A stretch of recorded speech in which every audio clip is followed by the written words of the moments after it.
السلام عليكم ورحمة الله وبركاته. الحمد لله نحمده ونستعينه ونستغفره ونعوذ بالله من شرور أنفسنا ومن سيئات أعمالنا. من يهده الله فلا مضل له ومن يضلله فلا هادي له.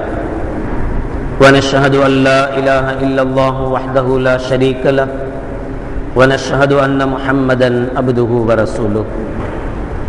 اللهم صل على سيدنا ومولانا محمد طب القلوب ودوائها وعافية الأبدان وشفائها ونور الأبصار وضيائها وعلى آله وصحبه وسلم.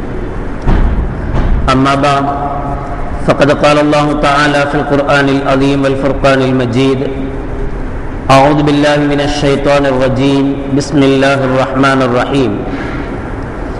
يا أيها الذين آمنوا إذا قمتم إلى الصلاة فاغسلوا وجوهكم وأيديكم إلى المرافق وامسحوا برؤوسكم وأرجلكم إلى الكعبين.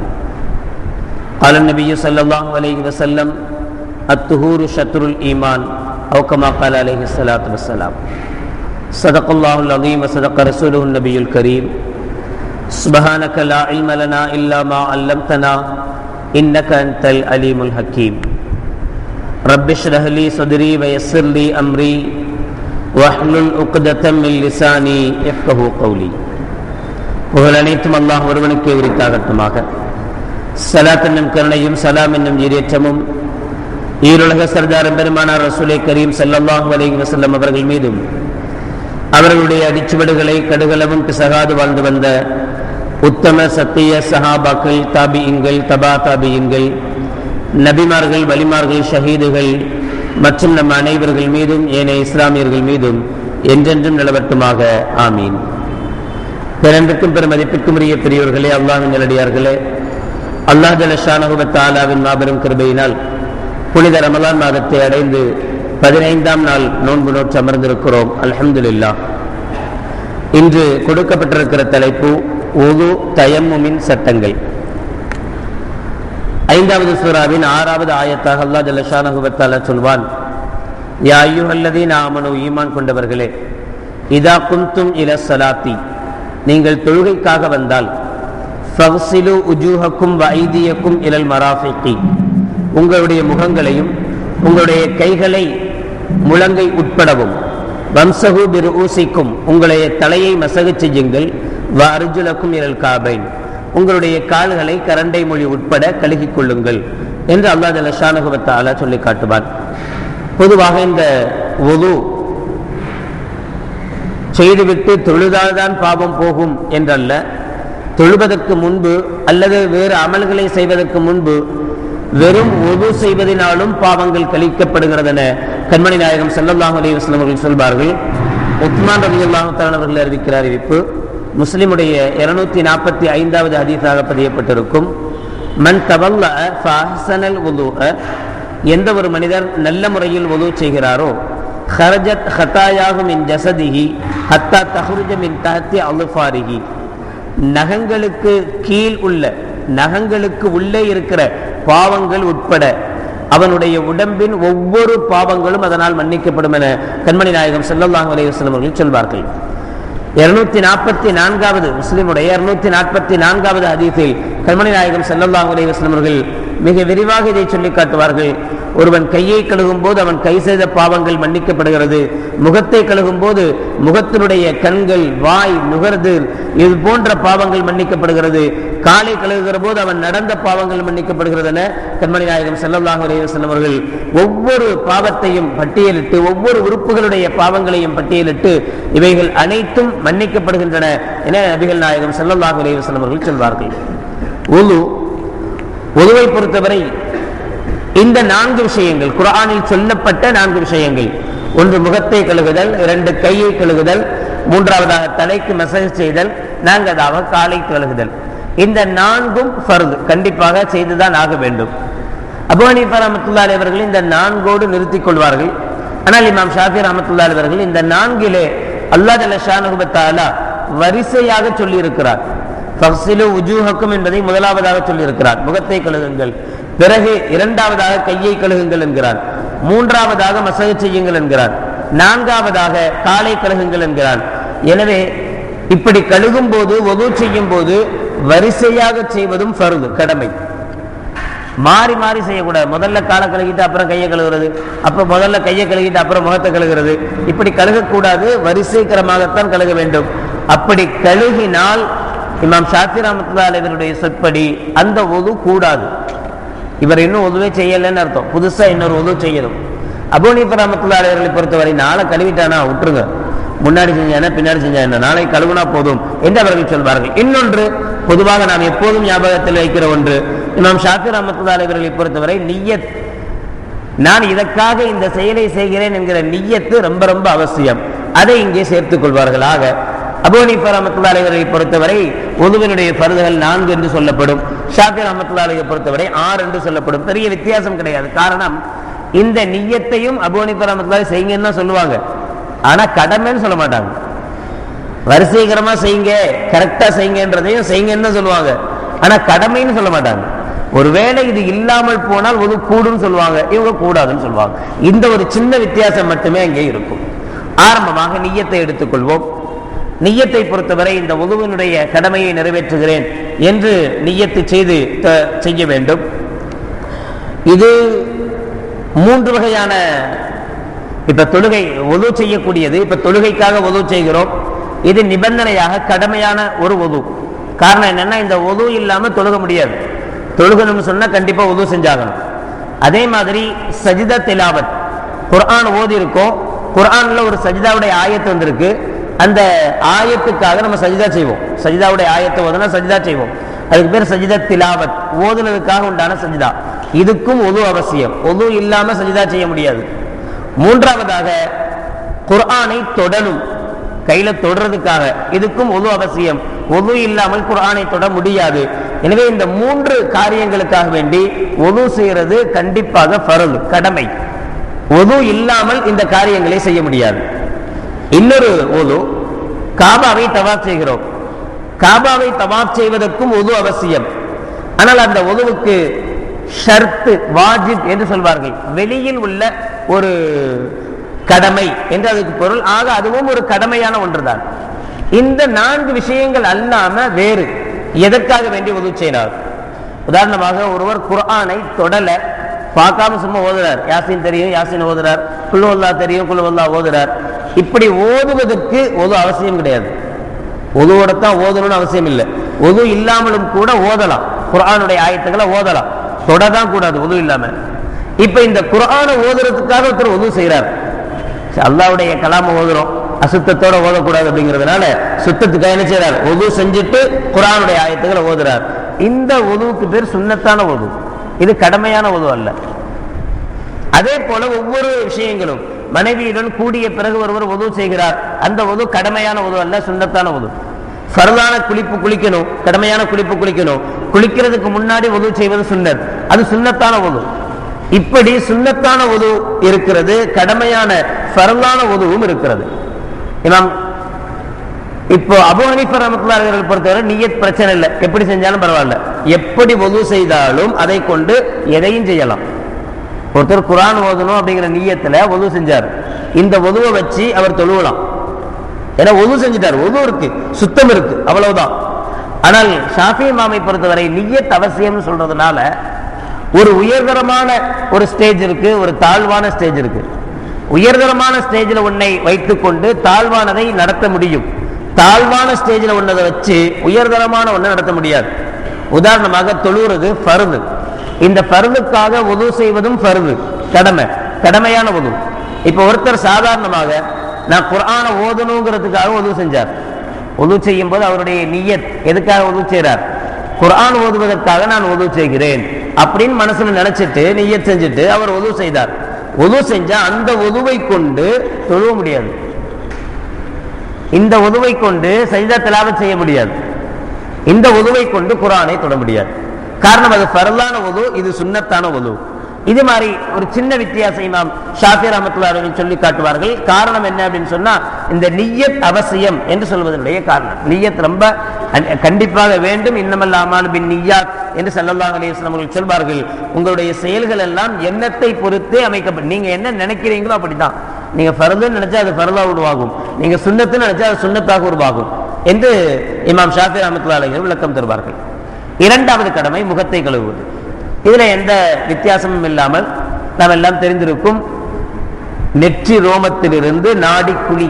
நாடி குழிங்கிறது இந்த தாடைக்கு கீழே இருக்கிற குழி. பொதுவாக சில பேர் என்ன நினைச்சுக்கிறோம்னா, இந்த தாடை வரன்னு நினைச்சுக்கிட்டு இப்படி மட்டும்தான் உதவு செய்யும். இதுக்கு மேல கை கீழே போயிடுது, கீழே உள்ள போக மாட்டேங்குது. நாடி குழி அப்படின்னு சொல்றது இதுதான் நாடின்னு சொல்லுவாங்க. நாடி கீழே குழி இருக்கு, இங்க இருக்கு. இதுவரைக்கும் கழுகிறது ஃபர்து. அதிகமாக என்ன செய்யறோம், தண்ணி எடுக்கிறோம், இப்படி ஊத்திடுறோம். இப்படி ஊத்துல அது இங்க கூட படுறது இல்லை, நாடியில கூட படுறது இல்லை, நாடிக்கு கீழே போயிடுது. நாடிக்கு பின்னால் உள்ளே இருக்கக்கூடிய இந்த நாடி குழி வரைக்கும் படணும் தண்ணி. இதுல ஒரு டிராப்ஸ் எங்கேயாவது ஒரு முடி அளவு இடம் நனையாமல் போனாலும் ஒதுக்கூடாது. கண்டிப்பாக எல்லா இடமும் பண்ணிடணும். சில பேருக்கு நெத்தில முடி வளர்ந்துருக்கும், கட்டிங் மாதிரி இருக்கும், நெத்தில முடி வளர்ந்துருக்கும். இந்த முடிய முடின்னு சொல்லி ஒதுக்க முடியாது, இதுவும் நெற்றியை சார்ந்தது. எனவே அந்த முடியையும் சேர்த்து தான் என்ன செய்யணும், முகம் கழுவும் போது கழுகப்படணும். இதுல ஒரு இது கூட விடக்கூடாது. அதே மாதிரி ரொம்ப குறைவான முடிவுடைய இமை, புருவம், மீசை, இந்த மூணுடைய முடிகளும் வெளியிலேயும் கழுகப்படணும், அதுக்குள்ள தோலும் கழுகப்படணும். வெளியில உள்ள முடியின் மீது மட்டும் தண்ணி பட்டா போதாது, அதுக்கு உள்ள இருக்கிற தோல்ல என்ன செய்யணும், கண்டிப்பாக தண்ணீர் படணும். ஒருத்தர் முறுக்கு மீசை வச்சிருக்கிறார், பெருசா இவ்வளவு பெருசா இருக்கு மீசை மட்டும் என்றால் அவருக்கு அவசியம் கண்டிப்பாக அவர் என்ன செய்யணும், அந்த மீசையினுடைய உள்புறத்தையும் கீழே தண்ணி படுற அளவுக்கு உண்டான கோதி அந்த இடத்தை கண்டிப்பாக கழுவ வேண்டிய அவசியம். அந்த இடம் உள்பகுதி அவருக்கு நனையல, வெறும் மீசையினுடைய மேல் பகுதி மட்டும் நனைஞ்சிருக்குன்னா அவருடைய ஒதுக்கூடாது. அதே மாதிரி கிருதா அப்படின்னு சொல்லுவாங்க, இந்த இடம் கேரா அப்படின்னு சொல்லுவாங்க, கிருதான்னு சொல்லுவாங்க. இங்க ரொம்ப குறைவான முடிதான் இருக்கும். இந்த இடத்தை பொறுத்தவரை வெளியிலேயும் தண்ணி பட்டிருக்கணும், உள்ள இருக்கக்கூடிய சதையில என்ன செய்யணும், கண்டிப்பாக தண்ணீர் படணும். அதனாலதான் நல்லா தேய்ச்சி கழுகணும். தண்ணி சும்மா ஊத்தக்கூடாது, தண்ணி எடுத்து ஊத்தக்கூடாது, நல்லா தேய்ச்சி கழுகணும், உள்ளேயும் படணும். கீழே உள்ள இதுக்கு கீழே உள்ள தாடி, இதுக்கு கீழே உள்ள தாடியை பொறுத்தவரை ரொம்ப குறைவான தாடியாக இருக்கிற சந்தர்ப்பத்தில் அதை நல்லா கோதி விட்டு கழுகிறது அவசியம். அடர்த்தியான தாடியாக இருந்தால் தேவையில்லை, மேல் பகுதி மட்டும் கழுகினாலே போதும். உள்ள பகுதிகள் கழுகப்படணும், தண்ணீர் படணும் என்பது அவசியம். இது எல்லாரிடத்திலேயும் ஒரே விதமான நிகழ்வுகள். அடுத்த கை முழங்கை உட்பட கழுகப்படணும். முழங்கை உட்பட அப்படின்னு சொன்னா முழங்கையும் சேர்த்து. தண்ணி பொதுவாக இப்படி ஊத்துறோம், இப்படி வடிஞ்சிருது, இங்க வடிஞ்சிருது. முழங்கை என்பது இதோட முடியல, இதுவும் இருக்கு. முட்டு, இந்த கையினுடைய மூட்டு எங்க மேல் பக்கம் ஒரு பகுதி இருக்கு, கீழ்பக்கம் ஒரு பகுதி இருக்கா இல்லையா, இதுவும் சேர்த்ததுதான் முழங்கை. வெறுமனே தண்ணி எடுத்து இப்படி ஊத்துனா முழங்கையை முழுசா கழுகினதாக ஆகாது. தண்ணி எடுத்து இங்கேயும் செய்யப்படணும், இதையும் சேர்த்து கழுகப்படணும். கழுகினாதான் முழங்கை உட்பட, முழங்கை ஃபுல்லா கழுகிட்டோம் என்பது பொருள். நீங்க நினைக்கலாம் தண்ணி இப்படி ஊத்தணும், இங்கேயும் சேர்ந்தானே பட்டுருச்சு, இங்க பட்டா பரவாயில்ல, ஒருவேளை இங்க படல, இப்படி வடிஞ்சிருச்சு, பின்னாடி போகவே இல்லை என்றால் ஒதுக்கூடாம போயிடும். அதனால இது கவனிக்கப்பட வேண்டிய இடம். இப்படி கையை கழுகும் போது மடிப்புகள், கையை இப்படி சாதாரண வைக்கும்போது இங்க மடிப்பு வருது, இதை விரிச்சு விட்டா இந்த இடம் ஃபுல்லா திறப்பாயிடுது. அது மாதிரி எங்கெங்க மடிப்புகள் இருக்கோ அந்த மடிப்புகளை விரிச்சு கழுகப்படணும். அந்த மடிப்புகளுக்கு உள்ளேயும் தண்ணீர் போகணும். மடிப்புகளுக்கு இடையில தண்ணீர் போகாமல் இருந்தால் ஒதுக்கூடாது. அதனால மடிப்புகளுக்கு இடையிலையும் தண்ணீர் போகணும், ஒவ்வொரு இடத்துலையும் போகணும். மோதிரம் போட்டிருக்கோம், ரொம்ப டைட்டான மோதிரமா இருக்குன்னு சொன்னா மோதிரத்தை அசைச்சு விட்டு உள்ள தண்ணீர் போக விடுறது அவசியம். கண்டிப்பாக மோதிரத்தை அசைச்சு விட்டு உள்ள கண்டிப்பாக தண்ணீர் போகணும். தண்ணி போகாம இருந்தாலும் ஒது கூடாது, ஒது முறிஞ்சிடும்.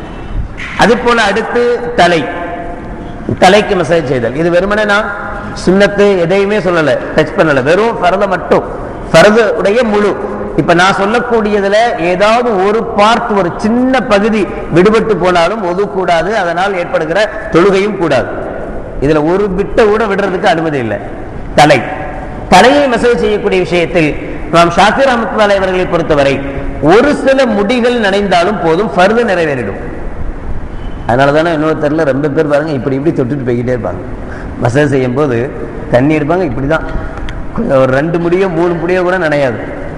ஃபர்து கடமை நிறைவேறிடும். ஆனால் அபூ ஹனீஃபா ரஹ்மத்துல்லாஹி அலைஹி அவர்களை பொறுத்தவரை ஃபர்லான அளவே 4இல் ஒரு பகுதி, தலையினுடைய 4இல் ஒரு பகுதி முழுசா நினைக்கணும். 4இல் ஒரு பகுதி முழுசா நினைக்காம அதுல கொஞ்சம் விடுபட்டு போனாலும் ஒது கூடாது. அபூ ஹனீஃபா ரஹ்மத்துல்லாஹி அலைஹி பொறுத்தவரை 4இல் ஒரு பகுதி முழுசாக நினைக்கப்படணும். ஷாஃபி ரஹ்மத்துல்லாஹி அலைஹி அவர்களை பொறுத்தவரை ஒரு சில முடிகள் நினைந்தாலும் போதும், ஒது நிறைவேறிடும். இந்த தலை என்பது கிட்டத்தட்ட இங்க இருந்து இங்க வரை இருக்கு. இதை 4 பகுதியப்பட்ட கிட்டத்தட்ட பாதித்தலன்னு சொல்லுவோம். இந்த அளவு இந்த கால் பகுதி கண்டிப்பா என்ன செய்யணும், கண்டிப்பாக நினைக்கப்படணும். இதுல ஒரு பிட்டு கூட விடக்கூடாது. அதுபோல அடுத்து காலை பொறுத்தவரை கரண்டை மொழி உட்பட, கரண்டை மொழியையும் சேர்த்து கழுகணுமே தவிர கரண்டை மொழியை விட்டுறக்கூடாது. கரண்டை மொழியை சேர்த்து கழுகும் போது கவனிக்கப்பட வேண்டிய இடம் என்ன அப்படின்னா குதிங்கால். பொதுவாக தண்ணியை இப்படி வச்சுட்டு பைப்பு விடுறோம், இப்படியே வடிஞ்சு போயிடுது. இதுதான் கரண்டை மொழி. இங்கே இந்த பகுதிகளும் சேர்த்து கழுகப்படும். அந்த பகுதிகள் கழுகப்படாம விட்டாலும் தொழுகை கூடாமல் போவதற்குண்டான ஒது கூடாமல் போகும். எனவே அவைகள் கவனிக்கப்பட வேண்டியது. இன்னொன்று ஷாஃபி ரஹ்மத்துல்லாஹி அலைஹி சொல்லக்கூடிய வரிசை கிரமமாக செய்தல். இதுல மாற்றம் ஏற்பட்டது. ஒருத்தர் முதல்ல போன உடனே கையை கழுகிட்டார், அதுக்கப்புறம் முகத்தை கழுகினார். இப்போ ஷாஃபி ரஹ்மத்துல்லாஹி அலைஹி பொறுத்தவரை இந்த ஒது கூடாது. அவருக்கு திரும்ப அவர் மறுபடியும் ஒது செய்ய வேண்டும். அபூ ஹனீஃபா ரஹ்மத்துல்லாஹி அலைஹி பரவாயில்ல, பிரச்சனை இல்லை. இதுதான் கடமையான ஒது. இந்த கடமையான ஒதுல ஒரு பிட்டு கூட என்ன செய்யக்கூடாது, கண்டிப்பாக குறையவே கூடாது. குறைஞ்சால் அந்த ஒது பிரயோஜனம் இல்லை. அதனால் தொழப்படக்கூடிய தொழுகையும் பிரயோஜனம் இல்லாம போயிடும். இனி அடுத்த விஷயம் பரிபூர்ணமான ஒது. அபூ ஹுரைரா ரலியல்லாஹு தஆலா சொல்லுவாங்க, முஸ்லிமுடைய 251வது ஹதீஸாக பதியப்பட்டிருக்கும், அலா அதுல்லுக்கும் அலாமா யம்ஹுல்லாஹு பிஹில் ஹத்தாயா, அல்லாஹ் உங்களுடைய பாவங்களை மன்னித்து வயர்ஃபஉ பிஹி தரஜாத், உங்களுடைய அந்தஸ்துகளை உயர்த்தக்கூடிய காரியத்தை நான் அறிவித்து தரட்டுமா என கண்மணி நாயகம் ஸல்லல்லாஹு அலைஹி வஸல்லம் அவர்கள் கேட்க, காலு பலா யா ரசூலல்லாஹ், யா ரசூலல்லாஹ் கண்டிப்பாக சொல்லித்தாருங்கள் என்று சஹாபாக்கள் கேட்க, இஸ்பாகுல் உதூஇ அலல் மக்காரிஹி, 3 விஷயங்கள் ஸல்லல்லாஹு அலைஹி சொல்லுவாங்க. ஒன்று பள்ளிவாசலுக்கு அதிகமாக நடந்து வருவது, இன்னொன்று ஒரு தொழுகைக்கு பின்னால் இன்னொரு தொழுகையை எதிர்பார்த்திருப்பது, இன்னொன்று இஸ்பாகுல் உது அலல் மக்காரி, உதுவை பரிபூரணமாக செய்வது கஷ்டமான சமயத்திலேயும். உதுவை பரிபூரணமாக செய்வது, நல்ல வெயில் அடிக்குது அப்ப கேட்கவே வேணாம், நம்ம ரொம்ப பரிபூர்ணமா செய்வோம், ரொம்ப அல்லி ஊத்திக்குவோம், ரொம்ப ஊத்திக்குவோம். ஆனா பயங்கரமான குளிர், இந்த குளிர்ல போய் ஒது செய்யணும் அப்படிங்கிறதே பெரிய கஷ்டம். அதுலயும் ஃபுல்லா எல்லா இடத்துலையும் கலக்கணும்னா ரொம்ப ரொம்ப கஷ்டம். அப்ப அது மாதிரி சந்தர்ப்பத்தில் யார் ஒதுவை முழுமையாக செய்கிறார்களோ அவர்களுடைய பாவங்களை அல்லாஹ் ஜல்ல ஷானஹு வ தஆலா மன்னித்து அவர்களுடைய தரஜாத்துகளை, அவர்களுடைய படித்தரங்களை அல்லாஹ் கூட்டுகிறார் என்று கண்மணி நாயகம் ஸல்லல்லாஹு அலைஹி வஸல்லம் அவர்கள் சொல்லி காட்டுவார்கள். இது பரிபூரணமான ஒது. பரிபூரணமான ஒதுவுடைய முறை என்ன அப்படின்னா, 2 பேரிடத்திலையும் ஷாஃபி அபூ ஹனீஃபா எல்லாத்துலயுமே பரிபூர்ணமான ஒது ஒண்ணுதான், ஒரே நிலை தான், எல்லாத்துலயுமே கூடும். என்ன முதல்ல நிய்யத் வைக்கணும். யாரா இருந்தாலும் சரி, ஷாஃபியா இருந்தாலும் சரி, ஹனஃபியா இருந்தாலும் சரி, முதல்ல என்ன செய்யணும், நிய்யத் வைக்கணும். நான் என்னுடைய ஒதுவினுடைய கடமைகளை நிறைவேற்றுகிறேன், ஒதுவின் கடமைகளை நிறைவேற்றுகிறேன். இந்த நிய்யத் வச்சுட்டானா இதுதான் கடமையான ஃபர்லான ஒதுவுக்கு உண்டான நிய்யத். இந்த நிய்யத்தை வச்சு எதுவும் செஞ்சுக்கலாம், 2 பேர்த்தையும் எந்த பிரச்சனையுமே இருக்காது. இதுதான் பிரச்சனை இல்லாத ஒரு நிய்யத். ஒதுவின் கடமையை நிறைவேற்றுகிறேன் அப்படின்னு சொல்லி நிய்யத் வச்சுக்கிறது. அதுக்கு பிறகு பிஸ்மி சொல்லி 2 கைகளையும் மணிக்கட்டு வர முதல்ல கழுவுறது. ஃபர்லான கடமைகள் இன்னும் ஆரம்பிக்கல, சுன்னத். அதில் என்ன செஞ்சிருக்கோம், நிய்யத் செஞ்சிருக்கோம். நிய்யத் செஞ்சு முடிச்சுட்டு இப்போ மணிக்கட்டு வரைக்கும் 2 கையை என்ன செய்யறோம், கழுகுறோம். இந்த கையை கழுகும் போது பெரிய அளவாக இருந்தால், தண்ணீர் அதிகமாக இருக்கக்கூடிய தொட்டிகளாக இருந்தால் பிரச்சனை இல்லை, அப்படியே கையை உள்ள விட்டு அப்படியே கழுகிடலாம். ஆனா சின்னதாக இருந்தால் அதுல அப்படியே கையை விட்டு கழுவக்கூடாது. பெருசு சின்னதுக்கு என்ன அளவுகோல் அப்படின்னா, இமாம் ஷாஃபி ரஹ்மத்துல்லாஹி அலைஹி பொறுத்தவரை சுமார் 250 லிட்டர் கொள்ளளவு கொண்டதுக்கு பேரு தான் பெருசு. 280 கொள்ளளவு கொண்ட 280 லிட்டர் கொள்ளளவு கொண்ட ஒரு பெரிய தொட்டிக்கு பேர் தான் பெரிய தொட்டி. இதைவிட குறைவான தொட்டியாக இருந்தால், இதைவிட குறைவான பாத்திரமாக இருந்தால் அந்த பாத்திரங்கள்ல கையை உள்ள முக்க கூடாது, வெளியில சரிச்சுதான் என்ன செய்யணும், கழுகணும். சரி, இப்ப பெரிய ஒரு பக்கெட் இருக்கு, சாதாரணமா நம்ம வீட்டுல குளிக்கிற பக்கெட் நிறைய தண்ணி இருக்கு. இப்ப இந்த தண்ணியை சரிச்சு கழுவ முடியாது, ஒது செய்யும் போது உள்ள விட்டு தான் கழுவணும். இப்ப என்ன செய்யறது அப்படின்னா, இவர் கையை உள்ள நுழைக்கும் போது, அதாவது குறைவான தண்ணீர் நான் சொல்றது, அதிகமான தண்ணி அல்ல, 250 லிட்டர் அல்ல, கம்மியா இருக்கு. இந்த தண்ணியில கையை நுழைச்சுத்தான் செய்யணும், இல்லைன்னா முடியாது, ஒன்றும் செய்ய முடியாதுங்கிற நிலை. இப்ப நுழைக்கலாம். எப்படின்னா, இந்த கையை உள்ள முக்குனா, இப்ப முதல்ல என்ன செய்யணும், மணிக்கட்டு வேற கழுவணுன்றது கடமை இருக்கா இல்லையா? இப்ப இதை கழுகுனது ஆயிடும். கழுகுனது ஆயிட்டா அந்த தண்ணி புழங்கப்பட்ட தண்ணியா மாறிடும், யூஸ் பண்ண தண்ணி ஆயிடும். முஸ்தாமலான தண்ணின்னு சொல்லுவாங்க அரபில. புழங்கப்பட்ட தண்ணி, யூஸ் பண்ண தண்ணி ஆயிடும். ஒரு தடவை யூஸ் பண்ண தண்ணிய இன்னொரு கடமைக்கு யூஸ் பண்ண முடியாது. அதனாலதான் கையை முக்க கூடாதுன்னு சொல்றது. யூஸ் பண்ண தண்ணி ஆயிடுச்சுன்னு சொன்னா திரும்ப அந்த தண்ணி எடுத்து முகத்தை கழுகுனா உண்டாகாது, ஒதும் நிறைவேறாது. இப்ப என்ன செய்யணும் அப்படின்னா, முள்ள நுக்கும் போது நான் கையை கழுவுறதுக்காக முக்கல, அள்ளுவதற்காக முக்குகிறேன். தண்ணிய இதெல்லாம் சொல்லணும் வாயில அப்படின்ற அவசியம் இல்லை, மனசுல நினைச்சா போதும்.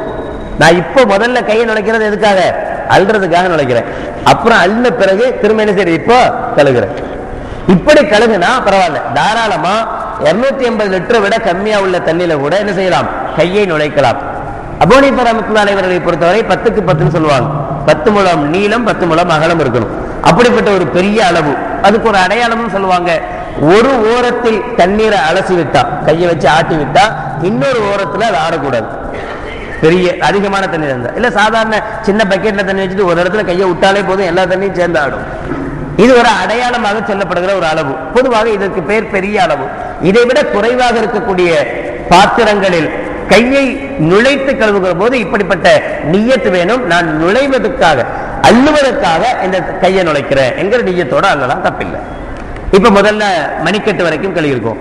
பிறகு மணிக்கட்டு வரைக்கும் கழுகும் போது கவனிக்கப்பட வேண்டிய விஷயம், இந்த கைகளை எல்லாம் கோதி கழுகிறது, இடைப்பட்ட இடங்களையும் சேர்த்து கழுகிறது. சும்மா வெறுமனை இப்படி கழுகுனா இந்த இடைப்பட்ட இடங்கள்ல தண்ணீரே போகாத ஒரு நிலைகள் ஏற்படலாம். அதனால கையை விரிச்சு விட்டு இந்த இடைப்பட்ட இடங்களை என்ன செய்ய, நல்ல கோதி விட்டு கழுகிறது சொன்னது. பிறகு மிஸ்வாக்கு செய்த பிறகு வாய் கொப்பளிச்சு நாசிக்கு தண்ணீர் செலுத்துவது. இதுல ஒரு சில முறைகள் உண்டு. ஒண்ணு, தனியா ஒரு தடவை தண்ணி அள்ளணும், வாய் கொப்பளிச்சோம், கொப்பளிச்சிட்டோம், திரும்ப தண்ணிக்கு வாய் வச்சோம், கொப்பளிச்சிட்டோம், திரும்ப தண்ணி வச்சோம், 3 தடவை வரிசையா வாய் கொப்பளிச்சிட்டோம். அதுக்கு பிறகு திரும்ப 3 தடவை தண்ணி எடுத்து என்ன செஞ்சோம், நாசிக்கு மூக்க சுத்தம் பண்ணோம். இது ஒரு மெத்தடு. இன்னொரு மெத்தடு, ஃபர்ஸ்ட் தடவை தண்ணி, ஒரு கை தண்ணி எடுத்து அந்த ஒரு கை தண்ணியிலேயே வாய்க்கும் தண்ணி கொடுத்து நாசிக்கும் சேர்த்து தண்ணி எடுத்துட்டோம், வாய்க்கு கொடுத்து நாசிக்கும் சேர்த்து இழுத்துட்டோம் ஒண்ணு. அப்புறம் 2வது தடவை தண்ணி எடுத்து அது மாதிரி 3வது தண்ணி எடுத்து, முதல்ல சொன்ன மெத்தட் பிரகாரம் 6 தடவை தண்ணி எடுத்திருக்கோம். 3 தடவை வாய்க்கு பிடிக்காத தனியா தண்ணி எடுத்தோம், 3 தடவை மூக்கு சுத்தம் பண்றதுக்காக தனியா தண்ணி எடுத்தோம், 6 தடவை. 2வது மெத்தடின் படி மொத்தமே 3 தடவை தான். 3 தடவையிலே என்ன செஞ்சிட்டோம், 2க்கும் சேர்த்து செஞ்சிட்டோம். ஆனா ஒரே ஒரு டிஃபரெண்ட் என்ன அப்படின்னு சொன்னா, என்ன செஞ்சிருக்கோம், ஒரே மலுமல்லா இஸ்தின்ஷாக் இந்த ரெண்டையுமே 3 தடவை முதல்ல மலுமல்லா செஞ்சு அப்புறம் இஸ்தின்ஷாக் செஞ்சார், மலுமல்லா செஞ்சு இஸ்தின்ஷாக் செஞ்சார், மலுமல்லா செஞ்சு இப்படி ஒரு மெத்தட் இருக்கு. இப்போ ஷாஃபி இமாமை பொறுத்தவரை தனித்தனியாக செய்வது நல்லது. 3 தடவை முதல்ல வாய்க்கு பிடிச்சிட்டு அப்புறம் 3 தடவை தனியா நாசிக்கு தண்ணி செலுத்தல் நல்லது. அபூ ஹனீஃபா ரஹ்மத்துல்லாஹி அலைஹி பொறுத்தவரை சிறந்தது என்ன மெத்தட் அப்படின்னா, ஒரு கை எடுத்து ஒரே டைம்ல முடிக்கிறோமா இல்ல, ரெண்டையும், இதுதான் சிறந்த மெத்தட்னு சொல்லுவாங்க. ஆக இது ரெண்டுக்கும் உண்டான. இது இப்படி மூக்கை சுத்தம் செய்யும் போது இடது கையினுடைய சுண்டு விரலால் சுத்தம் செய்யறது தான் அஃவல், சிறந்ததை தவிர வலது கையை உள்ள விடுறது நல்லதல்ல. அடுத்து முகத்தை கழுவக்கூடியது. முகத்தை கழுவும் போது நம்ம ஃபர்தான கடமையில சொல்லிட்டோம், முடி, இந்த நெற்றி முடி ரோமத்திலிருந்து நாடிக்குழி வரைக்கும், ஒரு காது சோனையிலிருந்து மறுகாது சோனை வரைக்கும் உண்டான இடங்கள் ஃபர்து கடமை. இப்போ கண்மணி நாயகம் ஸல்லல்லாஹு அலைஹி வஸல்லம் அவர்கள் சொல்வாங்க, அபூ ஹுரைரா ரலியல்லாஹு தஆலா அவர்கள் அறிவிக்கிறாங்க, அத்தல் மக்பரத்தை ஸல்லல்லாஹு அலைஹி வஸல்லம் ஒரு கபிரிஸ்தானுக்கு வந்தாங்க, அதாவது ஜன்னத்துல் பக்கீக்கு வந்து ஃபகால் அஸ்ஸலாமு அலைக்கும் தார கௌமின் முஃமினீன், முஃமின்களுடைய கூட்டத்தாரே உங்கள் மீது அல்லாஹ்வின் சாந்தி உண்டாகட்டுமாக என்று இறந்தவர்களுக்கு சலாம் சொன்னாங்க. வைன்னா இன்ஷா அல்லாஹ் பிக்கும் லாஹிகூன், அல்லாஹ் நாடினால் மிக விரைவில் நாங்களும் உங்கள்கிட்ட வரப்போறோம் என்று சொன்னாங்க. வதித்து அண்ணா கதர் ஐனா இஹ்வானனா, இதை சொல்லிட்டு ஸல்லல்லாஹு அலைஹி வஸல்லம் ஒரு விஷயத்தை, ஒரு ஆசையை சொல்றாங்க, என்னுடைய சகோதரர்களை நாங்க பார்க்கணும்னு ஆசைப்படுறோம், எங்களுடைய சகோதரர்களை நாங்க பார்க்கணும்னு ஆசைப்படுறோம் என்று சொன்னாங்க. அப்ப சுற்றி இருந்த சஹாபாக்கள் கேட்டாங்க, அவலஸ்னா இஹ்வானக யா ரசூலல்லாஹ், யார சொல்றா உங்க சகோதரர்கள் நாங்க தானே உங்களுடைய சகோதரர்கள் அப்படின்னு கேட்டப்ப ஸல்லல்லாஹு அலைஹி வஸல்லம் பதில் சொன்னாங்க, இல்ல அன்தும் அஸ்ஹாபி, நீங்கள் என்னுடைய தோழர்கள், நீங்கள் என்னுடைய தோழர்கள். என்னுடைய சகோதரர்கள் யார் அப்படின்னா இஹ்வானுனா அல்லதீன லம் யஅது பஅது, அவர்கள் இதுவரைக்கும் வரவே இல்லை, பிறக்கவே இல்லை. இதுவரைக்கும் அவங்க என்ன செய்யல, பிறக்கவே இல்லை, இன்னும் வரவே இல்லை, அவங்க தான் என்னுடைய சகோதரர்கள் சொன்னாங்க. அப்ப திரும்பவும் சஹாபாக்கள் கேட்கிறாங்க, கைஃப தாரிஃபு மல்லம் யாத்தி பாது மின் உம்மத்திக யா ரசூலல்லாஹ் ஸல்லல்லாஹு அலைஹி வஸல்லம், நபி அவர்களே இதுவரைக்கும் வரலன்னு சொல்றீங்க, அப்படி வராத அந்த உம்மத்தில் உள்ளவர்களை பத்தி நீங்க எப்படி அடையாளம் கண்டுபிடிப்பீங்க? இது என்னுடைய உம்மத்து, இது என்னுடைய சகோதரர் அப்படின்னு எப்படி அடையாளம் கண்டுபிடிப்பீங்க என்று மறுபடியும் கேட்கும் போது நபிகள் நாயகம் ஸல்லல்லாஹு அலைஹி வஸல்லம் சொல்றாங்க, ரஐத லவ் அன்ன ரஜுலன் லஹு கைலுன் குர்ருன் முஹஜ்ஜலத்துன் என்ற ஒரு உதாரணத்தை ரசூலுல்லாஹி ஸல்லல்லாஹு அலைஹி வஸல்லம் சொல்லி காட்டுறாங்க. ஒருத்தருக்கு ஒரு குதிரை மந்தை இருக்கு. அந்த குதிரை மந்தையில எல்லா குதிரைகளும், அதிகமான குதிரைகள் முழு கருப்பா இருக்கு. ஃபுல்லா முகத்திலிருந்து கால் வரைக்கும் முழுக்க முழுக்க கருப்பாக இருக்கிறது. ஒரு சில குதிரைகளுக்கு முகத்தில் கொஞ்சம் இடத்துல வெண்மையா இருக்கு, வெள்ளை கலந்திருக்கு. அது மாதிரி கால், 4 கால்லையும் சில இடங்கள்ல என்ன செஞ்சிருக்கு, வெள்ளை கலந்திருக்கு. இப்ப இந்த குதிரைகளை, வெள்ளை கலந்த இந்த குதிரைகளை வெள்ளை கலக்காத பியூர் கருப்பாகவே இருக்கக்கூடிய அந்த குதிரைகள் இருந்து பிரித்து பார்ப்பது கஷ்டமா லேசா அப்படின்னு ஸல்லல்லாஹு அலைஹி வஸல்லம் கேட்டாங்க. சாபாக்கு சொன்னாங்க, இது என்ன பெரிய கஷ்டம் இருக்கு, வெள்ளை வெள்ளைன்னு அழகா தெரிய போத, இங்க நெத்தில பெருசா வெள்ளை போட்டு வச்சிருக்கு, காலிலே வெள்ளை போட்டு வச்சிருக்கு, ரொம்ப ஈஸியா கண்டுபிடிச்சிடலாமே அப்படிங்கப்ப நபிகள் நாயகம் ஸல்லல்லாஹு அலைஹி வஸல்லம் சொன்னாங்க, என்னுடைய உம்மத்தவர்களும் இப்படித்தான். ஆதம் நபி அலைஹிஸ்ஸலாத்து வஸ்ஸலாம் அவர்களிடமிருந்து கடைசி மனிதர் வரை பிறந்தாலும் என்னுடைய உம்மத்துகளில் யார் உர்ரம் முஹஜ்ஜலீன் அப்படின்னா முகமும் கையும் வெளுத்தவர்களாக வருவார்கள். எப்போ? முகத்தினுடைய கடமையான அளவை விட அதிகம் கழுவுகிற போது, கையினுடைய கடமையான அளவை விட அதிகம் கழுவுகிற போது, எந்த அளவுக்கு இவர்கள் அதிகம் கழுகி இருக்கிறார்களோ அந்த அதிகமாக கழுகப்பட்ட பகுதி வெண்மையாக பிரகாசிக்கும். இந்த வெண்மையான அடையாளத்தை வைத்து இது என்னுடைய சகோதரர்கள் என்று நான் அறிந்து கொள்வேன் என கண்மணி நாயகம் ஸல்லல்லாஹு அலைஹி வஸல்லம் அவர்கள் சொன்னார்கள். முஸ்லிமுடைய 249வது ஹதீஸாக பதியப்பட்டிருக்கிறது. அது மட்டுமல்ல, வஅன ஃபரத்தஹும் அலல் ஹௌலி, நான் அவர்களை ஹௌலுல் கௌசர் என்கிற தடாகத்திற்கு அழைத்து போய் நீர் கொடுப்பேன் என்றும் கண்மணி நாயகம் ஸல்லல்லாஹு அலைஹி வஸல்லம் அவர்கள் சொல்கிறார்கள். இது முகத்தினுடைய கடமையான அளவை விட அதிகம் கழுவுபவர்களுக்கு கிடைக்கக்கூடிய ஒரு பாக்கியம். அப்ப முகத்தை கழுவும் போது கரெக்டா இங்க, கரெக்டா இந்த சோனை, கரெக்டா இந்த நாடி அப்படி கழுவ கூடாது. அதனுடைய மேலிருந்து முடியையும் சேர்த்து முகத்தை கழுவும் போது என்ன செய்யறது, முடியையும் சேர்த்து, இந்த சோனை வரை கழுவும் போது காதுடைய மேல் பகுதியையும் சேர்த்து, கீழே நாடிக்குழியை கழுவும் போது தொண்டைகளையும் சேர்த்து, இதுதான் முழுமையாக உதவி செய்யக்கூடிய மெத்தட். இப்படி முழுவதுமாக கழுகும் போது எந்த அளவு நாம் அதிகப்படுத்தி இருக்கிறோமோ அந்த அளவு வெண்மையாக பிரகாசிக்கும். மறுமை நாளில் கண்மணி நாயகம் ஸல்லல்லாஹு அலைஹி வஸல்லம் அவர்கள் மிக இலகுவாக நம்மை அடையாளம் கண்டு நம்மை நபிகளாருடைய சகோதரராக ஏற்று ஹவுலுல் கௌசருக்கும் அழைத்து செல்வேன் என்று ஸல்லல்லாஹு அலைஹி வஸல்லம் சொல்றாங்க. அடுத்து கை கழுகுவோம். கை கழுகும் போது அதே போல ஃபர்லான அளவை விட என்ன செய்யணும், அதிகமாக கழுகணும். பொதுவாக இந்த அதிகமாக கழுகினாலே இந்த பிரச்சனை வராது. கரெக்டா கழுகி இருக்கிறோமா இல்லையா அந்த பிரச்சனைக்கு வழியே இல்லை. ஃபுல்லா ஆயிடுச்சா, முழங்கை உட்பட முழங்கை சேர்ந்திருக்கா இல்லையா, இந்த பிரச்சனையே இல்லை. ஏன் நம்ம தான் ஃபுல்லா கழுவிட்டோமே. அபூ ஹுரைரா ரலியல்லாஹு தஆலா அவர்களை பற்றி ஒரு சம்பவம், ஒரு நிகழ்வு வரும். அவர்களை பொறுத்தவரை சட்டையெல்லாம் கழட்டிட்டு தன்னுடைய கமுக்கட்டு வரைக்கும் கையை அதிகமாக கழுவுவாங்களாம். இது வரைக்கும் காரணம் கேட்டா சொல்லுவாங்க, கண்மணி நாயகம் ஸல்லல்லாஹு அலைஹி வஸல்லம் சொல்லி இருக்கிறாங்க, உர்ரம் முஹஜ்ஜலீன்களாக எழுப்பப்படுவாங்கன்னு. என்னுடைய முழு கையும் வெண்மையாக பிரகாசிப்பதை நான் விரும்புகிறேன், அதை கொண்டு ரசூலுல்லாஹ் என்ன அடையாளம் காணணும்னு நான் விரும்புறேன் என்று அபூ ஹுரைரா ரலியல்லாஹு தஆலா சொன்னாங்க. அதான் எந்த அளவு நம்மால் அதிகம் கழுக முடியுமோ அந்த அளவுக்கு என்ன செய்யணும், அதிகமாக கழுகிக் கொள்ளணும். அது மாதிரி தலையை மசேஜ் செய்தல். இப்ப நம்ம முதல்ல சொன்னோம், ஷாஃபி இமாமிடத்திலே ஒரு சில முடிகள் நனைந்தாலும் பரவாயில்ல, அதாவது கடமை நிறைவேறிடும். முழுமையான முழுமையான மசக் அப்படிங்கிறது முழு தலையையும் மசக் செய்வது, முழுமையான தலையையும் மசக் செய்வது. இதற்குண்டான ஒரு வழிமுறையையும் ஃபுகாஹாக்கள் சொல்லி தருவாங்க. 2 கையும் நினைச்சிட்டோம், நினைத்த பிறகு 3 விரல் இப்படி தனியா இருக்கணும், இந்த 2 விரல் தனியா இருக்கணும் வச்சுக்கணும். இங்கே இந்த 2 பொட்டுலையும் வச்சுட்டு இந்த 3 விரலை இந்த 2 இதுலையும் வச்சு முன் நெத்தில வச்சு முழு, இந்த கை படவே கூடாது, முழுசா போயிட்டு திரும்ப ரிட்டர்ன் வரணும். வந்துட்டு இந்த 2 விரல்ல உள்ள தண்ணி அப்படியே இருக்கும். இதை காதுல உள்ள விட்டு முழுசா செஞ்சு இந்த விரல்ல உள்ள தண்ணியை காதனுடைய மேல் பகுதியில் செய்யணும். இது முழுமையான ஒழு செய்யக்கூடிய ஒரு மெத்தடு. அபூ ஹனீஃபா ரஹ்மத்துல்லாஹி சொல்லுவாங்க, இப்படி செய்யக்கூடிய முறையில் ஒரு தடவை செஞ்சா போதும். ஷாஃபி இமாம் சொல்லுவாங்க, இல்லை 3 தடவை செய்யலாம், சுன்னத்து தான். இது சின்ன வித்தியாசம். ஆனா இது முழுமையான ஒழு. 3 விரல் எடுத்து ஃபுல்லா கொண்டு போய் திரும்ப மொட்டையா இருந்தாலும் சரி திரும்ப கொண்டு வரணும். ஏன்னா பொதுவாகவே இப்படி நினைக்கிறது சொல்றதுக்கு என்ன காரணம் அப்படின்னா, இங்க போகும்போது முடியினுடைய மேல் பகுதியில் நடையும், ரிட்டர்ன் வரும்போது முடியினுடைய கீழ்ப்பகுதியில் நடையும். அதனால மொட்டை போட்டிருந்தா ஒரு சைடு போனா போதும், முடிதான் இல்லையே கீழே எங்க வர்றது அப்படின்னு நினைக்க வேண்டியதில்லை. ஒரு தடவை போயிட்டு திரும்ப வந்து அப்புறம் என்ன செஞ்சுக்கிறது, காதுக்கு மசாஜ் செய்து கொள்வது. அப்புறம் பிடரிக்கு மசாஜ் செய்வது. மீதி இருக்கிற இந்த பின்பக்கத்தில் இருக்கக்கூடிய ஈரத்தை கொண்டு பிடரிக்கு மசாஜ் செய்யக்கூடியது. அபூ ஹனீஃபா ரஹ்மத்துல்லாஹி அலைஹி இதை சுன்னத் முஸ்தஹப் என்றும் நல்லது என்றும், ஷாஃபி ரஹ்மத்துல்லாஹி அலைஹி இது நல்லது இல்லை மக்ரூஹ் என்றும் சொல்கிறார்கள். அதனாலதான் நீங்க அதிகமா பார்ப்பீங்க ஷாஃபிகள் பிடரிக்கு மசாஜ் செய்யறதுங்கிறது இருக்காது, தெரியாது. அப்படி ஒரு மசாஜ் இருக்குன்னே நம்ம பேருக்கு தெரியாது. வெறும் தலையை மசாஜ் செய்யணும், காது மசாஜ், இந்த 2 தான் இருக்கும். பிடரிக்கு மசாஜ் செய்வதை இமாம் ஷாஃபி ரஹ்மத்துல்லாஹி அலைஹி மக்ரூஹாக கருதுகிறார்கள்.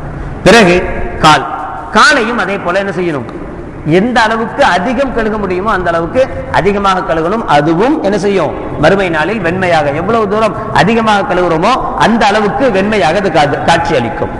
இது இனி இந்த ஒவ்வொன்றையும் 3 தடவைகள் கழுவுவது, உறுப்புகளை தேய்த்து கழுவுவது முழுமையான உணவுக்குண்டான அடையாளம்.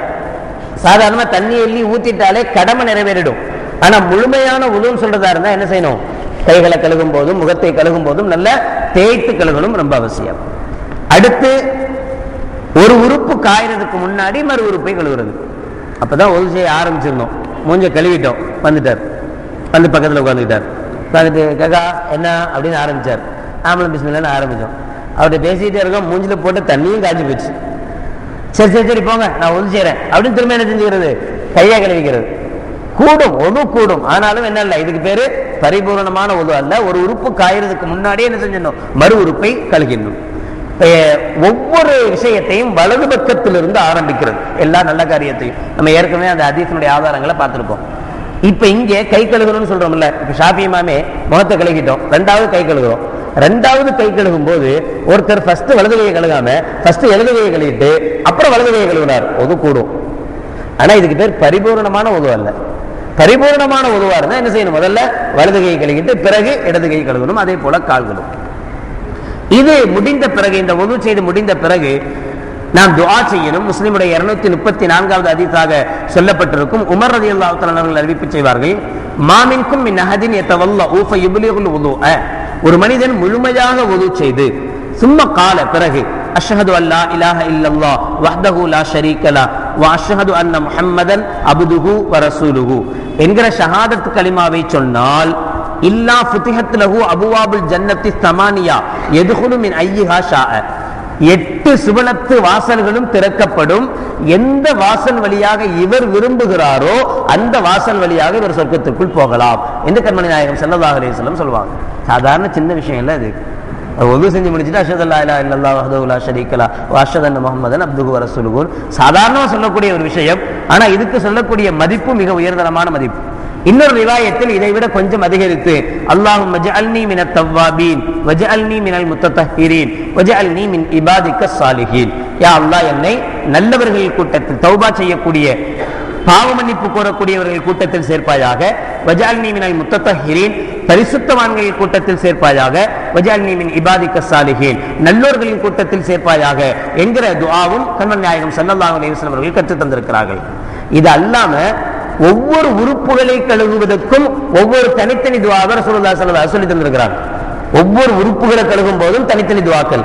பொதுவாக இந்த துஆக்களை பார்க்கறது ரொம்ப நல்லது, தெரிஞ்சு வச்சுக்கிறது நல்லது. இன்னொன்னு என்னன்னா, அதை பார்த்தோம்னா குறைஞ்சபட்சம் அரபில நம்ம ஓதலன்னா கூட மனசுல தமிழ்ல நினைக்கலாம். உதாரணமாக முகத்தை கழுகும் போது ஸல்லல்லாஹு அலைஹி வஸல்லம் சொல்லுவாங்க, யா அல்லாஹ் என்னுடைய முகத்தை ஒளிமயமானதாக ஆக்கி அருள்வாயாக, பிரகாசமானதாக ஆக்குவாயாக. வலது கையை கழுவும் போது ரசூலுல்லாஹ் கேட்பாங்க, யா அல்லாஹ் என்னுடைய ஆமல் நாமா என்னும் பட்டோலை வலது கையில் தருவாயாக. இடது கையை கழுவும் போது யா அல்லாஹ் ஆமல் நாமா பட்டோலை இடது கையில் தராமல் இருப்பாயாக. நாசிக்கு தண்ணீர் செலுத்தும் போது யா அல்லாஹ் நல்ல வாசனைகளை நுகரச் செய்வாயாக, ஹராமான வாசனைகளை விட்டும் பாதுகாப்பாயாக. காதை மசக செய்யும் போது யா அல்லாஹ் என் காதில் விழுகிற விஷயங்கள் நல்ல உனக்கு பிடித்தமான விஷயங்களை விளைச் செய்வாயாக, ஹராமானவைகளை விட்டும். இப்படி ஒவ்வொன்றுக்கும் நபிகள் நாயகம் ஸல்லல்லாஹு அலைஹி வஸல்லம் அவர்கள் ஒவ்வொரு துஆவை கற்றுத் தந்திருப்பார்கள். அதெல்லாம் நம்ம கண்டிப்பா அந்த தொழுகை முறை ஷாஃபியான எல்லாம் இருக்குவே, அதை வாங்கி பார்த்தா அதுல ஒவ்வொரு துஆவும் இருக்கும், அதன் உண்டான பொருளும் இருக்கும். குறைஞ்சபட்சம் அந்த பொருளை தெரிஞ்சுக்கிட்டாலாவது அதை சொல்லக்கூடிய வாய்ப்புகள் நமக்கு அதிகமாக கிடைக்கும். இதுதான் ஒரு பரிபூர்ணமான உது. இந்த பரிபூர்ணமான உதுவை செய்கிற போது கண்மணி நாயகம் ஸல்லல்லாஹு அலைஹி வஸல்லம் அவர்கள் இவ்வளவு பெரிய சிறப்புகள் உள்ளதாக சொல்லி காட்டுகிறார்கள். இனி சில ஒழுக்கங்கள், உது செய்யும் போது சில ஒழுக்கங்கள். உயர்ந்த இடத்தில் அமர்வது கவனிக்க வேண்டிய விஷயம். அமர்ந்து உது செய்வதே சிறப்பு, நின்றுகிட்டு உது செய்வது சிறப்பல்ல. உது கூடும், நின்று உது செய்தாலும் உது கூடும், ஆனா உட்கார்ந்து செய்யறது தான் சிறப்பானது. அப்படி உட்காரும் போதும் உயர்ந்த இடத்துல உட்கார்றது, கீழே உட்கார்ந்து கூடாது. உயர்ந்த இடத்துல ஹைட்டா பொதுவாக எல்லா இடத்துலையும் உயர்ந்த இடத்துல தான் இருக்கு, அதுதான் உட்கார்றோம். இன்னொன்னு கிபிலாவை முன்னோக்கி உட்கார்றது. 4 பக்கமும் ஹவுஸ் இருக்கத்தான் செய்யுது, இருந்தாலும் சிறப்பு என்ன, கிபிலாவை முன்னோக்கி உட்கார்ந்து. சில சமயங்கள்ல வாய்ப்பு ரொம்ப கூட்டமா இருக்கு, இந்த பக்கம் செஞ்சு பரவாயில்ல, நல்ல வாய்ப்பு இருக்கு, கிபிலாவின் பக்கம் அந்த பக்கம் ஃபுல்லா காலியாவே தான் கிடக்குது, ஆனாலும் இந்த பக்கம் உட்காந்து செஞ்சுட்டு இப்படியே போயிடுறோம். கொஞ்சம் ஒரு 4 8 எடுத்து வச்சு இந்த பக்கம் வர்றதுக்கு கஷ்டத்தினால அப்படி இருக்கக்கூடாது. முடிந்த அளவு கிபிலாவை முன்னோக்கி கிபிலாவை பார்த்து ஒது செய்வது சிறப்புக்குரியது. உலக பேச்சுக்கள் பேசாமல் இருப்பது, ஒவ்வொரு உறுப்புக்குமான அந்த துஆக்களை ஓதிக்கொள்வது. அதே போல 2 சுண்டு விரல்கள் இருக்கா இல்லையா, இந்த மசக செஞ்சு முடிச்ச பிறகு 2 சுண்டு விரலையும் காதுக்குள் நுழைப்பது. பொதுவாக நம்ம மசக செய்யும் போது இந்த கையை வச்சுதான் காதை மசக செய்யறோம். இதனுடைய இந்த பரம் என்ன செஞ்சது, இந்த வெளிப்பகுதிகள் நல்லா ஃபுல்லா இதாகிறது, இங்கேயும் ஃபுல்லா இருந்துச்சிடும். ஆனா காது உள்ளெல்லாம் மசக செய்ய வேண்டியதில்லை, வேண்டியதும் இல்லை, அவசியமும் இல்லை.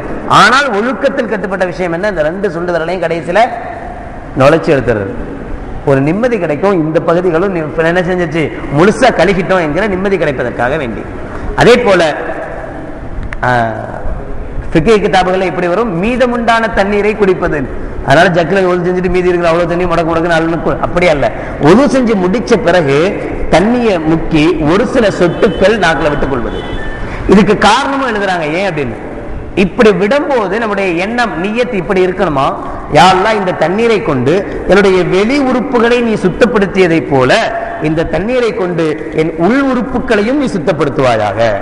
வெளியில நல்ல வெள்ளையும் சொல்லியுமா இருக்கிறார், உள்ளுக்குள்ள எங்க பார்த்தாலும் ஒரே பொறாம அது இது எல்லாமே உள்ள நினைச்சிருந்தது, உள்ளத்துல நிறைஞ்சு போயிருக்கு. அப்ப இந்த நிலத்துல ஒரு சில சொட்டுக்கள் தண்ணீரை வாயில விட்டு இந்த நியத்தோட குடிக்கிறது. என்ன நியத், யா அல்லாஹ் என்னுடைய வெளிப்புறத்தை இந்த தண்ணீரை கொண்டு நீ சுத்தப்படுத்தியதை போல என்னுடைய உட்புறத்தையும் இதை கொண்டு நீ சுத்தப்படுத்துவாயாக. ஒது செய்து முடித்த பிறகு ஒதுக்கென்று 2 ரக்காத் தொழக்கூடிய ஒரு தொழுகை இருக்கு.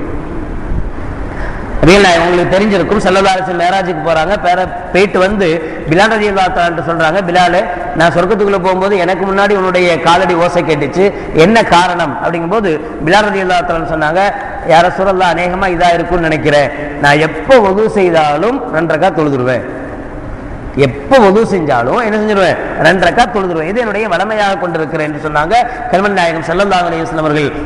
இதுதான் காரணம், இதனாலதான் உனக்கு அந்த பாக்கியம் கிடைச்சிருக்கும் என்று ஸல்லல்லாஹு அலைஹி வஸல்லம் சொன்னாங்க. அதனால அந்த 2 ரக்காத், இந்த 2 ரக்காத்தை என்ன செய்யலாம், இப்போ உதாரணமா ஒது செஞ்சுட்டோம், அதே மாதிரி பள்ளிவாசலுக்குள்ள வந்துட்டோம், ஒதுவுக்கான 2 ரக்காத் தொழ வேண்டியது இருக்கு. பள்ளிவாசலுக்குள்ள வந்தா தஹியத்துல் மஸ்ஜித், பள்ளிவாசலுடைய காணிக்கை தொழுகை அப்படின்னு ஒரு 2 ரக்காத் இருக்கு. இதெல்லாம் தொழுதுட்டு சுன்னத்தும் தொழுதுட்டு எங்க பரது தொழுகிறது. இப்போ ஒரு நல்ல ஒரு சிறந்த வழிமுறை என்ன அப்படின்னா, அதாவது தனித்தனியா தொழுகிறது தான் சிறந்தது. நமக்கு லேசுக்காக என்ன செய்யலாம் அப்படின்னா, சுன்னத்து தொழுகும் போது, சுன்னத்து தொழுகைக்காக தக்பீர் கட்டும் போது சுன்னத்து தொழுகிறேன் நியத்து வைக்கிறமா இல்லை, உதாரணமா லுஹருடைய முன் சுன்னத்து 2 ரக்காத்து 4 ரக்காத்தையோ தொழுவதற்காக நான் நியத்து செய்கிறேன், நியத்து வைக்கும் போது அதோட சேர்த்து ஒதுவுக்காக வேண்டியும் ஒதுவனுடைய தொழுகையாகவும் தஹியத்துல் மஸ்ஜிதுடைய தொழுகையையும் தொழுகிறேன் அப்படின்னு நியத்து மட்டும் வச்சுட்டா தொழுகிறது 2 ரக்காத்து, பலன் 3க்கும் சேர்த்து. ஒதுவுடைய தொழுகையும் நிறைவேறிடும், தஹியத்துல் மஸ்ஜிதும் நிறைவேறிடும், சுன்னத்தும் நிறைவேறிடும். நம்ம செய்ய வேண்டிய ஒரே ஒரு சின்ன வேலை, நினைக்கணும், இப்படி செய்யறேன் அப்படின்னு நினைச்சுக்கிட்டா போதும், நியத் வைத்தால் போதும். இதற்கு பிறகு இந்த பரிபூர்ணமான ஒது இல்லாம போனா, சும்மா சாதாரண அவசரமா ஓடி வந்து அள்ளி ஊத்திட்டு ஓடி போய் தொழுகிறதுனால என்ன பிரச்சனைகள் உண்டாகும். நசையில இடம்பெற்றிருக்கிற ஹதீஸில் ஸல்லல்லாஹு அலைஹி வஸல்லம் சொல்லுவாங்க, ஒரு தடவை ஸல்லல்லாஹு அலைஹி வஸல்லம் அவர்கள் சுபஹ் தொழுகை தொழுவிக்கிறாங்க. அந்த தொழுகையில சூரத்துர் ரூம் என்கிற சூரத்துர் ரூம் ஓதுறாங்க. ஃபல்தபஸ அலைஹி, அதுல ரசூலுல்லாஹி ஸல்லல்லாஹு அலைஹி வஸல்லம் தப்பு வந்துருது, கொஞ்சம் கன்ஃபியூஸ் ஆயிடுறாங்க. ஆன பிறகு ஃபலம்மா சல்லா, தொழுகை முடிஞ்ச பிறகு ஸல்லல்லாஹு அலைஹி சொல்றாங்க, மா பாலு அக்வாமின் யுஸல்லூன மானா லா யுஹ்ஸினூன துஹூர. என்ன இவங்களுக்குலாம் என்ன வந்துச்சு, நம்ம கூட தான் தொழுகிறாங்க ஆனா ஒழுங்காவே ஒன்றும் செய்ய மாட்டேங்கிறாங்க. என்ன சொன்னாங்களா சொல்லலாம், நம்ம கூட தான் தொழுகிறாங்க, யாரையும் குறிப்பிட்டு சொல்லல, நம்ம கூட இருக்கிறதுல ஒரு சிலர் என்ன செய்யறதில்லை, இவங்க ஒழுங்காவே ஒது செய்யறதில்லை, பரிபூர்ணமாவே ஒது செய்யறதில்லை. வைன்னமா யுலப்பசு அலைனல் குர்ஆன் உலாயிக்க, நமக்கு குர்ஆன்ல தப்பு வந்ததுக்கு காரணமே இவங்க தான். அதனால இது அஜத்மார்களுக்கெல்லாம் ஒரு நல்ல சப்போர்ட்டான ஒரு ஹதீஸ்ன்னு நினைச்சிடக்கூடாது. ஆனால் இது கெடுக்கும், குர்ஆன்ல ஏற்படுகிற தவறுக்கு பின்னால் இருக்கக்கூடிய ஒரு முஸல்லி ஒரு பரிபூரணமான ஒது செய்யாமல் இருப்பதும் அதற்கு காரணமாகும், ஒரு காரணமா இருக்கலாம் என்பதை கண்மணி நாயகம் ஸல்லல்லாஹு அலைஹி வஸல்லம் இங்கே சொல்லிக் கொடுக்கிறாங்க. இது மாதிரியான ஒவ்வொரு விஷயங்களையும் கொஞ்சம் அதனுடைய எண்ணங்களை பார்த்து செய்யணும். ஒதுவை முறிக்கக்கூடிய காரியங்கள் சாதாரணமாக நமக்கு தெரிஞ்சு முன்பின் துவாரங்கள்ல இருந்து எது வெளிவந்தாலும், நான் ரொம்ப சுருக்கமான முறையில் தான் நான் இதெல்லாம் சொல்லிட்டு இருக்கேன். எதுலையுமே நான் விரிவான விஷயத்துக்கு நான் போகவே இல்லை. ஒவ்வொன்றிலையும் பல விரிவான விஷயங்கள் சொல்ல வேண்டிய கட்டாயம் இருக்கு, நம்ம அதை தெரிஞ்சுக்க வேண்டிய அவசியம் இருக்கு. ஆனால் இந்த நேரத்துக்குள்ள இவ்வளவு முடியாதுங்கிறதுனால எது ரொம்ப அவசியமோ அதை மட்டும் செலக்ட் பண்ணி தான் சொல்லிட்டு இருக்கேன். ஒரு சாம்பிள், ஒரு உதாரணத்துக்கு மட்டும் ஒன்று சொல்றேன், வேணா கேட்டுக்குங்க. முன்பின் துவாரங்கள்ல இருந்து எது வெளிவந்தாலும் ஒது முறியும், இதுதான் ஷாஃபி இமாமுடைய கவுல்.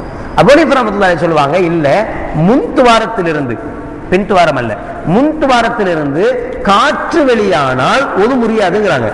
காற்று வெளியாகுமோ, நமக்கு வெளியானாலும் தெரிய போகுது, அது ஒரு நோய். எப்பவே எதை கண்டுபிடிச்சிருக்காங்க பாருங்க, சாதாரண மாணவர்கள் இமாம்கள். நம்ம என்னென்ன யோசிக்கிறோமோ அதை முழுக்க முழுக்க யோசிச்சு சொல்லியிருக்கிறாங்க, நமக்கு அந்த சிந்தனை கூட வராது. ஏன்னா நமக்கு தெரியாது முன் துவாரத்திலிருந்து காத்து வெளியாகும்னு. நமக்கு காத்து பின்துவாரத்திலிருந்து தான் வெளியாகுது, அப்படி வெளியானா ஒது முறிஞ்சிரும் தெரியும், முன்துவாரத்திலிருந்து காத்து வெளியாகும்னு தெரியாது. அபூ ஹனீஃபா ரஹ்மத்துல்லாஹி சொல்றாங்க, ஒரு மனிதனுக்கு அவனுடைய உபாதையினுடைய காரணத்தினால், அவனுடைய நோயின் காரணத்தினால் முன்துவாரத்திலிருந்து காற்று வெளியானால் ஒது முறியாது.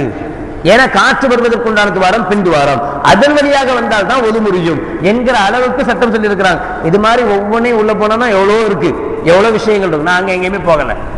சாதாரணமாக ஒருத்தருக்கு குடல் பூச்சிகள் இருக்கு, வயிற்று பூச்சி இருக்கு, இப்ப அவர் ஒது செஞ்சுட்டு வந்துட்டார், வந்த பிறகு அவருடைய பின்துவாரத்துல அரிப்பு எடுக்குது, அவரை சொரிகிறார், சொரிஞ்சு பார்த்தா அதுல ஒரு புழு ஒண்ணு வெளியே வந்திருக்கு. சாதாரண ஒரு சின்ன புழுக்கள் என்ன செஞ்சிருக்கு, வெளியே வந்திருக்கு. இப்படி ஒரு புழு உள்ளிருந்து வெளியே வந்துட்டா, தொழுகைக்கு ஒது செய்ததற்கு பிறகு ஒரு புழு உள்ளிருந்து வெளியே வந்துச்சுன்னு சொன்னா அவருடைய ஒது முறிஞ்சிருச்சு, இவர் திரும்ப ஒது செய்யணும். அதான் ஒத்த வார்த்தையில சொன்ன, முன்பின் துவாரங்களிலிருந்து எது வெளியில் வந்தாலும் ஒது செய்யணும், ஒது முறிஞ்சிடும்.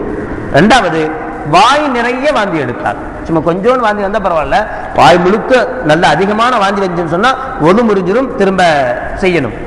இது ரொம்ப முக்கியமான விஷயம், அதுவும் ஜும்மாவுக்குலாம் ரொம்ப முக்கியம். ஒது செஞ்சுட்டு வந்து தூங்குறது, ஒது செஞ்சுட்டு வந்த பிறகு தொழுகைக்கு முன்னாடி என்ன செய்யறது, தூங்குறது. ஹஸரத் அவர்கள் பயான் செய்வாங்க, அது நமக்கு ரொம்ப தாலாட்டு போல இருக்கும், அதனால நமக்கு நல்லா அந்த சமயத்தில் என்ன செய்ய, தூக்கம் வரும். இப்படி தூங்கும் போது ஒருத்தர், ஒரு செவுறு இருக்கு, செவத்துல சாஞ்சி எப்போதும் போல சாஞ்சி ஜம்முல உட்கார்ந்து என்ன செய்யறோம், தூங்குறோம். அவர் பாட்டில் அவர் பயன் பண்ணியிருக்க, நம்ம சாஞ்சி தூங்கிட்டு இருக்கோம். இப்போ இவருடைய உணர்ச்சி போகும் அளவுக்கு தூங்கினார். இப்போ ஒரு கட்டையில உட்காந்து சாயிறான்னு வச்சுங்க, அந்த கட்டையை எடுத்து அவர் கீழே விழுந்துருவார். அந்த கட்டையை டக்குன்னு நம்ம நகட்டினோம்னா அவர் என்ன செஞ்சிருவார், கீழே விழுந்துருவார். இந்த அளவுக்கு அவர் தூங்கினால் ஒது முறிஞ்சிடும். நமக்கு அடையாளத்துக்கு இப்படி வச்சுக்கலாம், ஒருத்தர் சும்மா உட்கார்ந்து இப்படி தூங்குறார், பரவாயில்ல, சொல்றார், இந்த பக்கம் விழுறார், ஆடுனால அவர் உணர்ச்சி மீறிடுச்சுன்னு அர்த்தம், அவருடைய கஸ்டடியில அவருடைய உடல் என்ன செய்யல இல்லைன்னு அர்த்தம். இப்படி சாஞ்சி சாஞ்சி உழுந்து உழுந்து ஒது முறிஞ்சிரும். அதுக்கு பிறகு ஜும்மா தொழுவது வேஸ்ட். திரும்ப எந்திரிச்சு வந்து ஒது செஞ்சுட்டு போய் தான் ஜும்மா தொழணும், அதுக்கு முன்னாடி தொழக்கூடாது. இப்படி அதே மாதிரி ஒருத்தர் நல்ல சம்பளம் கட்டி உட்கார்ந்து இருக்கிறார், நல்ல பித்தட்டா அழுத்தி, இந்த சந்தர்ப்பத்தில் இவர் அமைதியா உட்கார்ந்து தூங்குறார், எந்த ஆட்டங்கிட்டம்லாம் இல்ல, உணர்ச்சி போகல அப்படின்னு முடிச்சுடுவார். பக்கத்தில் உட்கார்ந்து லேசா ஒரு சைக்கிள் செய்யறவர் அப்படின்னு நினைச்சிருக்காரு, முடிச்சிருவார். இது சின்ன தூக்கம், குட்டி தூக்கம். இப்படி குட்டி தூக்கம் போட்டா ஒது முடியாது. அதே சமயத்துல சம்பளம் கட்டி உட்காராம இப்படி ஒத்த கால தூக்கி வச்சுட்டு சைடா உட்கார்ந்தாரு, இப்படி சைடா உட்கார்ந்தா ஒது முறிஞ்சிடும், குட்டி தூக்கம் தூங்கினாலும். ஏன் அப்படின்னா இப்படி உட்காரும் போது காற்று வெளியானால் நமக்கு தெரியாது. ஒரு சைடா நம்ம பித்தத்தை உயர்த்திட்டு உட்காரும் போது காற்று வெளியானால் நமக்கு தெரியாது, உணர்ச்சி இருக்காது. ஆனா சம்பளம் போட்டு உட்காரணும்னு வச்சுங்களேன், நம்மளை மீறி வெளியே போக முடியாது. அதனாலதான் சம்பளம் போட்டு உட்கார்ந்தா முடியாதுன்னு சொல்றதுக்கும் ஒன் சைடா உட்கார்ந்தா முடியும் சொல்றதுக்கு அதுதான் காரணம். அதிகபட்சமாக காற்று வெளியேறுவதற்குண்டான வாய்ப்புகள் இருக்கு, அதனால ஒது முறியக்கூடிய வாய்ப்புகள் இருக்கு, அதனால ஒது முறிஞ்சிடும். அதனால என்ன செய்யக்கூடாது, அப்படிப்பட்ட தூக்கங்கள் தூங்கக்கூடாது. இதை விட நல்ல பெட்டர் என்னன்னா ஒது செஞ்சுட்டு வந்துட்டோம்னா கொஞ்சம் தூங்காம இருக்கிறது தொழுவு வரைக்கும். எதுக்கு வம்பு, தொழுதுட்டு அப்புறம் மெல்லமா போய் தூங்கிக்கிறது என்பதற்காக. அதே போல ஒருத்தருக்கு மயக்கம், எதை சாப்பிட்டாலும் சரி மயக்கம் ஏற்பட்டுச்சு, அதுக்காக வேண்டிய ஒது முறியும். சாதாரணமா ஏதாவது ஒன்று சாப்பிட்டோம், ஒது செஞ்சுட்டோம், ஒது செஞ்ச பிறகு டீ வந்துருச்சு, வடை வந்துருச்சு, டீ குடிச்சு வடை சாப்பிட்டோம், இப்போ ஒது முடியாது.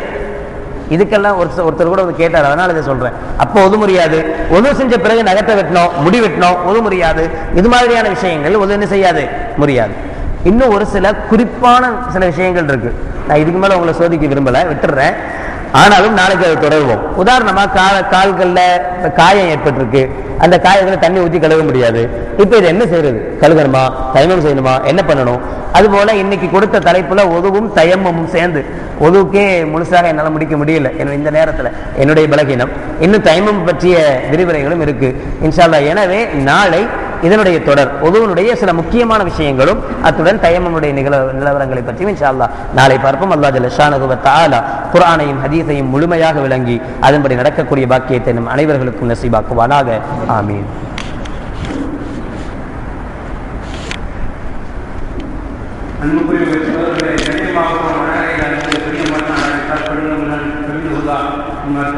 ஒவ்வொரு வருஷமும் 35 பேர்